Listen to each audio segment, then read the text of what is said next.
剧吗？比较没有在看好，相信呢对韩国影剧比较熟悉的观众，光州事件、6月民主运动应该都有听过。原因是因为呢，韩国有很多的影视作品，就是由这些民主或人权运动当背景去阐述他们冲突下的一些社会缩影，包含像是我只是个计程车司机、正义辩护人等等。最近一部电影《12/12首尔之春》就是改编自他们的双十政变，甚至带起一股年轻人去研究近代韩国历史的风潮。那从这些历史事件呢，我们可以感受到他们非常强悍的民族性。亚洲金融风暴的时候，他们在短短3-4年内就站起来，也是因为全体国民的现金运动发挥了很大的功能。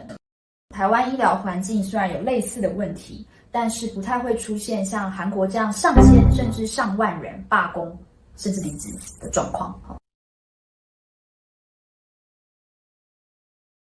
今天是2月27号录影，但据我所知，自20号开始罢工之后，目前呢，罢工或离职的实习和住院医生，短短1周已经超越了13000人，比例其实非常非常的高。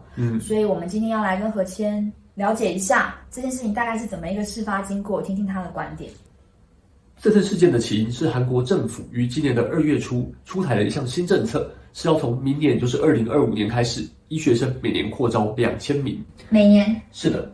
那这什么意思呢？韩国人口啊是台湾的2点多倍，韩国的医学生也是台湾医生的2点多倍，那就是差不多，比例是差不多的，没错。这件事情啊，大家很直观的想，可能会认为是韩国的医生担心竞争者变多，未来的薪资会下降。这件事情其实没有这么单纯。韩国政府啊认为国内的医生短缺的问题是很严重的，全国医生的数量将短少1万多人。这个数字怎么算出来的？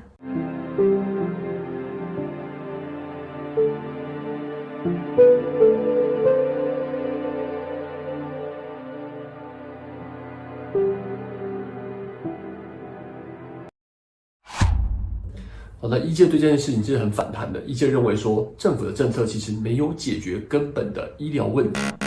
例如说呢，偏乡地区的医师人力不足，那政府应该要靠改善偏乡条件，去让更多人实际愿意去偏乡工作啊。否则，即使多出来的医师人口，它到时候也还是集中在大都市，也不会到偏乡去啊。它有没有一些别的原因？比方说高风险的科别啊，大家不愿意去，或者是说因为有刑事的医疗责任。在某些高风险的科别呢，韩国医师遇到医疗纠纷，遭受刑事指控的风险是其他国家的许多倍。那目前的情况到底怎么样呢？韩国医生出走了，离开工作岗位，以至于韩国的整个年轻医界和社会百姓真的哀鸿遍野。不过我在新闻画面上看到，其实政府的态度是蛮强势的。没错，韩国的尹锡悦总统呢，相当的气愤啊，表示医生不能以人命为筹码来要挟政府，甚至也援引一些法律来吊销韩国医师协会领导人的执照。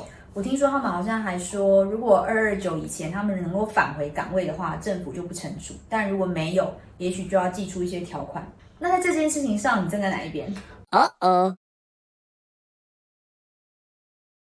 我想政府做这样的政策，这个很大的改动，它势必也做了很详细的盘算和评估。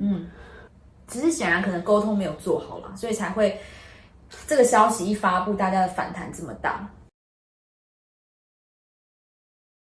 我想，如果说自私是在争取自己的权益的话，那韩国的医师确实是在争取自己的权益的。那我自己是中性的看待韩国医师罢工这件事情，毕竟医师也是一个利益团体的群体，一个利益团体主张自己的权益这件事情是理所当然的。我想这件事情的问题在于说，韩国的医师用罢工这样的形式来去伸张自己的利益，这个力道是不是太过强烈了？韩国的民众肯定很担心，然后因为甚至有新闻报道说，有民众他就医之后8小时都没有看到医生，那最后是在另外一家医院才得以接受手术。韩国的民众甚至就觉得说，韩国的医师的收入已经这么高了，为什么还要用这么激进的手段来维护自身的利益？但罢工的那群人真的是所谓的高薪族群吗？其实不是的，就是医界它里面的环境是很不均质的。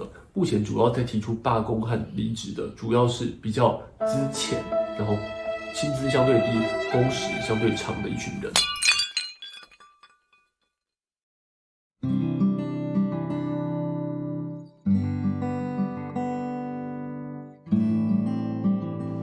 学生的人数够吗？过去20年，有些国家的医学生以倍数成长，台湾和日本却长期冻涨。台湾医学生有3类：自费、公费、军费。公军费生的人数近年小有波动，但自费生20几年来都冻结在1300位。近年，政府开放一些大学招收后医系公费生，以协助偏乡医疗，却引起很大的反弹。台湾医疗改革基金会主张医师人力不患寡而患不均，且现行公费制度压缩了医生的职涯发展，除城乡不均、科别人力不均，还有过劳、健保等其他问题。医疗均等的理想离我们似乎还有段距离。